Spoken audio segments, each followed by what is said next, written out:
살롬. 하나님의 평강이 여러분의 삶에 가득하기를 기도합니다. 오늘 우리는 잠시 멈춰서 우리 자신에 대해 조금은 불편하지만 인생을 바꾸는데 반드시 필요한 질문 하나를 던져보고자 합니다. 이 지혜의 여정을 시작하기에 앞서 잠시 시간을 내어 구독과 좋아요를 눌러주시면 이 말씀이 더 많은 분들에게 닿을 수 있는 축복의 통로가 될 것입니다. 여러분의 그 작은 손길 위에 하나님의 은혜가 함께하기를 기도합니다. 오늘 이야기의 시작은 어쩌면 조금 충격적인 생각 하나로 문을 열어볼까 합니다. 이 세상에서 가장 속이기 쉬운 사람은 누구일까요? 바로 거울 속에 비친 자기 자신입니다. 참 이상한 일입니다. 우리는 누구보다 자기 자신을 잘 안다고 생각하지만 현실은 정반대일 때가 많습니다. 잠시만 이 사실을 깊이 묵상해 보셨으면 합니다. 곰곰이 생각해 보세요. 지금까지 당신이 내렸던 모든 잘못된 결정들, 그리고 그로 인해 찾아왔던 수많은 후회의 순간들, 그 모든 결정의 순간에 당신은 스스로를 설득했고 스스로에게 그릇된 선택을 팔았으며 결국 자기 자신을 속여왔습니다. 더 심각한 것은 당신이 바로 그 모든 후회스러운 결정들의 배후에 있는 설계자였다는 사실입니다. 그것이 재정적인 문제였든, 인간관계의 실패였든, 직업이나 학업의 문제였든, 그 모든 결정의 중심에는 바로 나 자신이 있었습니다. 어쩌면 당신의 성공과 발전을 가장 크게 가로막아 온 사람은 이 세상 그 어떤 타인도 아닌 바로 당신 자신이었을지도 모릅니다. 물론 외부의 압력도 있었고 달콤한 말로 우리를 유혹하는 목소리들도 있었을 겁니다. 하지만 결국 마지막에 도장을 찍고 결정을 내린 것은 바로 우리 자신이었습니다. 제가 어떻게 여러분에 대해 이렇게 잘 아느냐고요? 그것은 바로 저 자신에 대해 너무나 잘 알기 때문입니다. 저 역시 여러분과 똑같은 죄를 짓고 있기 때문입니다. 제 머릿속에도 마치 유능한 영업사원처럼 보이는 존재가 하나 살고 있습니다. 그 목소리는 제 목소리와 아주 흡사하죠. 그의 논리는 완전히 허점투성이이고 그의 설득 방식은 아마추어 수준에 불과하지만 이상하게도 저는 번번이 그에게 넘어가고 맙니다. 도대체 우리에게 무슨 문제가 있는 걸까요? 그리고 가장 중요한 질문은 이 문제를 어떻게 해결할 수 있을까요? 오늘 우리는 더 나은 결정, 더 적은 후회라는 주제의 두 번째 이야기를 나누고자 합니다. 이 시리즈의 핵심 아이디어는 우리가 종종 간과하는 좋은 질문과 좋은 결정 사이의 깊은 관계에 있습니다. 좋은 질문은 우리를 더 나은 결정으로 이끌어주는 이정표와 같습니다. 어쩌면 우리의 결정 수준은 우리가 스스로에게 던지는 질문의 수준을 결코 넘어서지 못하는지도 모릅니다. 제가 확신하건대 만약 여러분이 이 시리즈에서 다룰 5가지 질문을 스스로에게 던지고 정직하게 답하며 그 답에 따라 행동한다면 여러분은 분명 더 나은 결정을 내리게 될 것이고 후회 없는 삶을 살게 될 것입니다. 여러분의 삶이 나아질 뿐만 아니라 여러분을 의지하고 바라보는 주변 사람들의 삶 또한 더 나아질 것입니다. 왜냐하면 우리의 결정은 결코 우리 한 사람에게만 영향을 미치지 않기 때문입니다.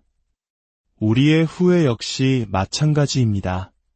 부모님들, 조부모님들, 만약 자녀와 손주들에게 이 5가지 질문을 하는 법을 가르쳐 주신다면 저는 그 아이들의 삶이 훨씬 더 나아질 것이라고 약속드릴 수 있습니다. 지난 시간에 우리는 잠언의 한 구절을 함께 나누었습니다. 슬기로운 자는 재앙을 보면 숨어 피하여도 어리석은 자는 나아가다가 해를 받느니라. 이 말씀은 우리에게 눈앞의 이익만이 아니라 다가올 미래를 고려하라고 가르칩니다. 지혜로운 사람은 결정의 장기적인 결과를 생각하지만 어리석은 사람은 머릿속에서 속삭이는 아마추어 영업사원의 달콤한 유혹에 넘어가 나중이 아닌 지금을 택합니다. 오늘 우리가 나눌 5가지 질문들은 바로 여러분 머릿속에 그 교묘한 영업사원과 정면으로 맞서게 할 것입니다. 그 영업사원은 당신이 빨리, 지금 당장 행동하길 원합니다. 궁극적인 결과보다는 즉각적인 만족에 집중하라고 속삭입니다.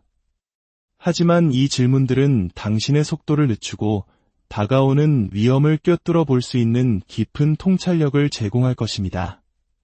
자, 이제 5가지 질문 중 첫 번째 질문으로 들어가 보겠습니다. 저는 이 질문을 정직성의 질문이라고 부릅니다. 이 질문을 제대로 이해하기 위해 우리는 오늘 이야기의 시작점으로 돌아가야 합니다. 이 세상에서 가장 속이기 쉬운 사람은 거울 속의 나 자신이다. 이 말은 곧 이 세상에서 가장 이끌기 어려운 사람 또한 거울 속의 나 자신이라는 의미입니다. 스스로를 속이고 거짓말하는 한 당신은 결코 자기 자신을 올바르게 이끌 수 없습니다. 혹시 거짓말쟁이를 이끌어 본 경험이 있으신가요? 거의 불가능에 가깝습니다. 직장에서 거짓말하는 직원은 결국 해고할 수밖에 없습니다. 그래서 오늘 저는 여러분께 여러분 안에 있는 부정직한 나를 해고하고 정직한 나를 새롭게 고용하라고 도전하고 싶습니다. 그 정직한 나는 설령 그 진실이 스스로를 아프게 할지라도 기꺼이 진실을 말해주는 존재입니다. 우리가 다른 사람에게 거짓말을 할 때 그 사람과의 신뢰가 무너진다는 것은 경험으로 잘 알고 있습니다. 그런데 흥미롭게도 우리가 자기 자신에게 거짓말을 할 때도 우리 내면의 신뢰가 무너집니다. 이상하게 들릴지 모르지만 한번 생각해 보십시오. 우리가 입 밖으로 거짓말을 내뱉는 순간 우리 마음속에서는 즉시 무슨 일이 일어납니까? 우리는 그 거짓말을 정당화하기 시작합니다. 누구에게 정당화하나요? 바로 자기 자신에게입니다. 그렇게 하지 않으면 우리는 내면의 분열을 견딜 수 없기 때문입니다. 우리는 스스로의 거짓말이나 반쪽짜리 진실을 정당화하는 이야기를 만들어내고 놀랍게도 그 이야기를 스스로 믿어버립니다. 정말 이상한 일이지요. 방금 스스로가 꾸며낸 이야기를 왜 우리가 믿는 걸까요? 그 이유는 간단합니다. 당신은 당신 자신에게 가장 쉬운 고객이기 때문입니다. 우리는 스스로에게 거의 모든 것을 설득시킬 수 있습니다. 중독에서 회복 중인 많은 친구들이 제게 가르쳐준 것처럼 회복의 첫 번째 원칙은 철저한 정직입니다. 자기 자신과 다른 사람들에 대한 철저하고 때로는 고통스러울 정도로 머티큘러스한 정직함. 이것이 바로 더 나은 삶으로 나아가고 불필요한 후회를 피하기 위한 첫걸음입니다. 당신은 스스로에게 진실을 말해야만 합니다. 설령 그 진실이 당신의 마음을 아프게 할지라도 말입니다. 지금 제가 하려는 말은 어쩌면 요즘 시대의 문화와는 조금 다를 수 있습니다. 하지만 기억하십시오. 자기 자신에 대해 나쁘게 느끼는 것보다 더 나쁜 것들이 세상에는 존재합니다. 예를 들어 자기 자신에 대한 나쁜 진실을 부정하고 인정하기를 거부하는 것은 결국 우리 자신에게 더 큰 해를 끼칩니다. 최고의 결정을 내리기 위해서는 설령 기분이 상하더라도 스스로에게 정직해야 합니다. 다시 말해, 당신이 지금 어디에 있는지를 정직하게 인정하기 전까지는 당신이 가야 할 곳에 결코 도달할 수 없습니다. 게다가 당신이 왜 그런 선택을 하는지에 대해 스스로에게 정직하지 않다면 그 결정의 결과에 대해서도 책임지기 어려워질 것입니다. 우리는 자신의 결정에 책임을 지지 않는 사람들을 무책임한 사람이라고 부릅니다. 부정직함은 이처럼 무책임으로 이어지는 위험한 길입니다. 이 모든 이야기가 너무나 당연하게 들릴 수도 있습니다. 하지만 당연하다고 해서 결코 쉬운 것은 아닙니다.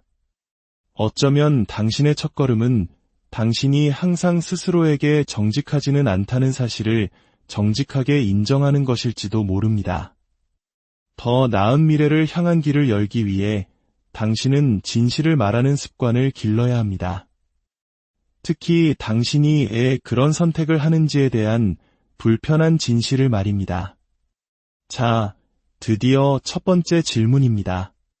인생의 중요한 결정을 내릴 때마다 가장 먼저 던져야 할 질문, 바로 정직성의 질문입니다.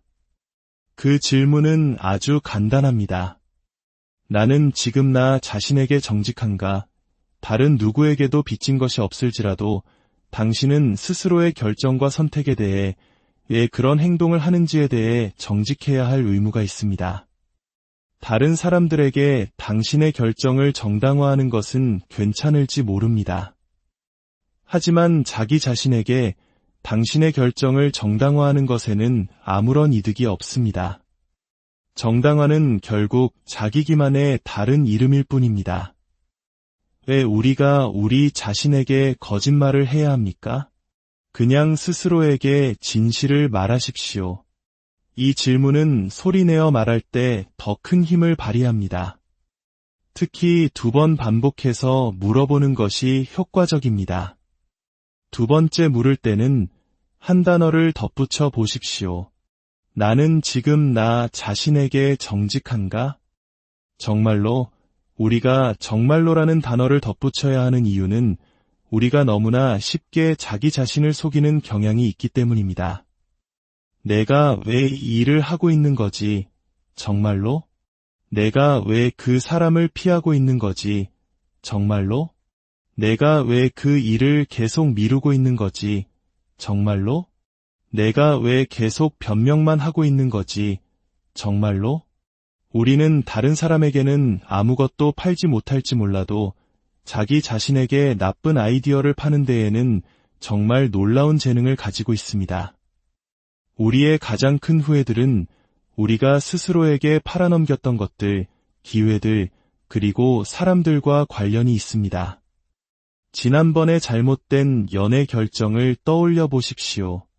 어머니도 가장 친한 친구도 당신에게 경고했지만 당신은 모든 것을 잘 알고 있다고 그들을 안심시켰습니다. 하지만 시간이 지난 지금 돌이켜보면 내가 도대체 무슨 생각을 하고 있었던 걸까? 하고 자문하게 됩니다. 문제는 바로 거기에 있습니다. 당신은 생각을 한 것이 아니라 당신 자신에게 그 관계를 팔고 있었던 것입니다. 최근에 했던 잘못된 소비 결정도 마찬가지입니다. 일단 당신의 마음이 무언가에 꽂히는 순간 게임은 거의 끝난 것이나 다름없습니다. 마치 무언가에 홀린 듯 정신을 차려보면 당신은 잘 알지도 못하는 사람에게 신용카드를 건네고 있습니다. 왜일까요? 당신이 스스로에게 그것이 필요하다고 팔았기 때문입니다. 그래서 제가 오늘 꼭 기억하셨으면 하는 팁을 하나 드리겠습니다. 당신이 스스로에게 무언가를 팔기 시작하는 순간 즉시 일시정지 버튼을 누르십시오. 왜냐하면 우리는 좋은 아이디어를 자기 자신에게 굳이 팔아야 할 필요가 거의 없기 때문입니다. 좋은 결정은 그저 우리가 알게 됩니다. 그러니 필터 없는 진실을 스스로에게 말하십시오. 잠시 마음이 아플 수는 있겠지만 결국에는 그것이 당신에게 더 나은 결과를 가져다 줄 것입니다. 빛이 어둠을 몰아내고 소독하는 것처럼 진실 또한 그러합니다. 당신의 그럴듯한 이야기, 정당화, 변명들을 모두 빛 가운데로 가져와 스스로에게 진실을 말하십시오.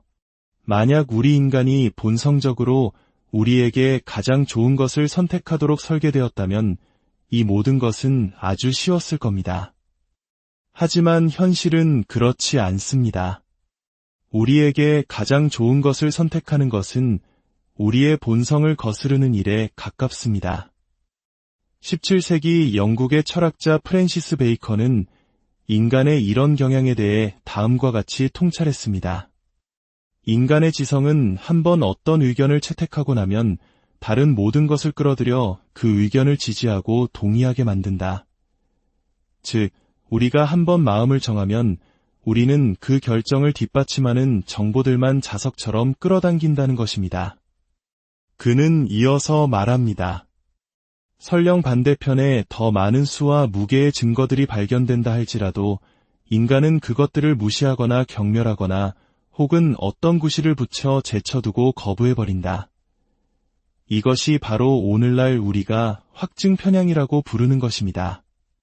다시 한번 당신의 지난 잘못된 관계를 떠올려 보십시오. 주변의 경고가 들리지 않았던 것이 아닙니다. 어쩌면 당신은 그것을 들을 수 없었던 것에 가깝습니다. 당신의 지성이 이미 내린 결정을 지지하기 위해 반대되는 모든 정보를 차단해 버렸기 때문입니다. 프랜시스 베이컨보다 거의 2500년이나 앞서 유다 왕국의 예언자였던 예레미야는 비슷한 관찰을 했습니다. 그리고 감사하게도 그는 그 원인에 대한 깊은 설명을 덧붙여 주었습니다. 그 배경 이야기는 매우 흥미롭습니다. 기원전 600년경 예레미야는 유다 왕국의 여러 왕들에게 하나님의 말씀을 전하는 조언자 역할을 했습니다. 만약 그 왕들이 예레미야의 조언에 귀를 기울였다면 그들의 통치와 인생은 훨씬 더 순탄했을 것입니다. 당시 유다 왕국은 강대국 바빌론에게 조공을 바치고 그들의 보호를 받고 있었습니다. 하지만 젊은 여호야김 왕은 조공 바치기를 중단하고 바빌론의 숙적인 이집트와 손을 잡는 어리석은 결정을 내립니다. 예레미야는 그것이 단지 나쁜 정치적 결정일 뿐만 아니라 하나님의 뜻을 정면으로 거스르는 위험한 결정이라고 왕에게 간절히 경고했습니다. 하지만 이미 자신의 욕망과 교만으로 가득 찼던 여호야김 왕은 예레미야의 말을 무시했습니다. 결국 예레미야의 예언대로 바빌론의 느부갓네살 왕이 쳐들어왔고 예루살렘은 함락되었으며 여호야김 왕은 쇠사슬에 묶여 바빌론으로 끌려가 느부갓네살의 왕 수집품 중 하나가 되었습니다. 그의 뒤를 이은 왕들 여호야긴과 시드기야 역시 마찬가지였습니다. 그들은 눈앞의 역사적 교훈을 보고도 예레미야를 통해 주시는 하나님의 지혜로운 조언을 듣지 않았습니다. 그들은 자신들의 마음이 원하는 바를 따랐고 그들의 마음은 이미 스스로를 속이고 있었습니다. 결국 마지막 왕 시드기야는 자신의 아들들이 눈앞에서 죽임을 당하는 것을 본 후 두 눈이 뽑힌 채 바빌론으로 끌려가 비참한 최후를 맞이했습니다. 유다 왕국은 그렇게 멸망했습니다. 이 비극적인 역사를 지켜보면서 우리는 묻게 됩니다. 도대체 그들은 무슨 생각을 하고 있었던 걸까? 어떻게 저렇게까지 어리석고 스스로에게 속을 수 있었을까? 이 모든 비극의 현장에 있었던 예레미야는 그 질문에 대한 답을 우리에게 남겼습니다. 그는 왜 우리가 자기 기만에 그토록 취약한지, 왜 나쁜 선택에 스스로를 그토록 잘 설득하는지에 대해 이렇게 기록했습니다. 만물보다 거짓되고 심히 부패한 것은 마음이라 누가 능히 이를 알리오마는 당신의 마음, 저의 마음, 우리 모두의 마음이 그렇다는 것입니다. 예레미야는 부정직하다가 아닌 거짓되다, 즉 기만적이다라는 단어를 신중하게 선택했습니다. 부정직함은 단순히 진실이 아닌 것을 말하는 것이지만 기만은 진실과 반쪽짜리 진실, 그리고 거짓을 교묘하게 섞어 상대를 속이는 것입니다. 그래서 간파하기가 훨씬 더 어렵습니다. 우리의 마음이 바로 그렇다는 것입니다. 우리의 마음은 위험합니다. 우리의 마음이 무언가를 간절히 원하게 되면 마치 뇌에 신호를 보내는 것 같습니다. 이봐, 내가 이걸 원하니까 이걸 정당화할 방법을 찾아내. 그러면 우리의 똑똑한 뇌는 원하는 것을 필요한 것으로 교묘하게 둔갑시킵니다. 일단 우리가 무언가를 필요하다고 스스로를 설득하고 나면 그것을 샀거나 마시거나 만나거나 받아들이는 것에 대한 수많은 정당화 목록이 순식간에 만들어집니다. 하지만 솔직해집시다. 그것들은 진정한 이유가 아니라 자기 기만을 위한 변명일 뿐입니다. 예레미야는 여기서 멈추지 않고 심히 부패하여 고칠 수 없다고 말합니다. 이것은 우리가 성장한다고 해서 저절로 사라지는 문제가 아니라는 뜻입니다. 이것은 영구적인 상태이며 끊임없는 관리와 의식적인 대응이 필요합니다. 그리고 그는 이렇게 덧붙입니다. 누가 능히 이를 알리요, 즉 아무도 자신의 마음을 완전히 이해할 수 없다는 것입니다. 이것이 바로 우리가 종종 내가 왜 그랬는지 모르겠어 라고 말하는 이유입니다. 우리는 다른 사람에게는 하지 말라고 조언하는 바로 그 행동을 스스로는 하고 맙니다. 거울 속의 그 사람은 진실을 말하려 하지 않기 때문입니다.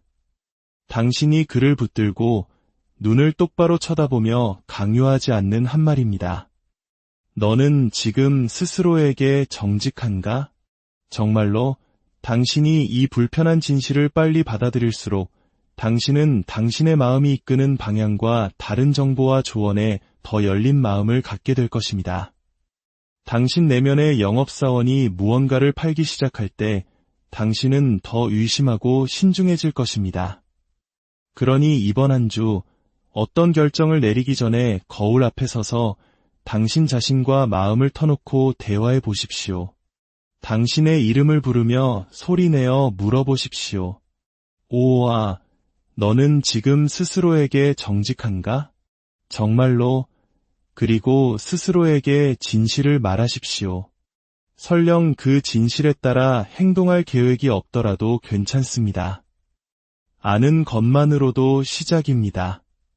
무엇을 모르는지, 무엇을 알기를 거부하는지가 당신을 해칠 수 있다는 사실을 기억하십시오. 그러니 스스로에게 정직하십시오. 대부분의 사람들은 그렇게 하지 않습니다. 대부분의 사람들처럼 되지 마십시오. 저는 오늘 여러분이 한 가지 결정을 내리시기를 도전하고 싶습니다. 나는 나 자신에게 거짓말하지 않겠다. 설령 그 진실이 나를 아프게 할지라도 당신은 스스로에게 진실을 말하고 있습니까? 아니면 스스로에게 후회를 팔고 있습니까? 마지막으로 몇 가지 질문을 던지며 오늘 이야기를 마무리하겠습니다. 어쩌면 이 질문들 중 일부가 지금 당신의 상황과 맞닿아 있을지도 모릅니다. 당신은 왜 그 사람을 계속 만나고 있습니까? 정말로? 당신은 왜 이혼 서류에 도장을 찍었습니까? 정말로? 당신은 왜 그 직업을 택하려 합니까? 정말로? 당신은 왜 직장을 그만두려 합니까? 정말로? 당신은 왜 아이들에게 혹은 부모님께 연락하지 않습니까? 진짜 이유는 무엇입니까? 당신은 왜 그에게, 그녀에게 진실을 말하지 않습니까? 정말로? 이 질문들은 때로 잔인하게 느껴질 수 있습니다.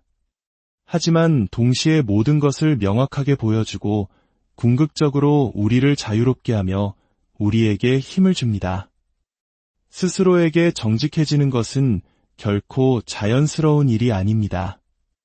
예레미야의 말처럼 우리의 마음은 만물보다 거짓되기 때문입니다. 하지만 우리에게 좋은 것들 대부분은 본성을 거스르는 노력 속에서 얻어집니다.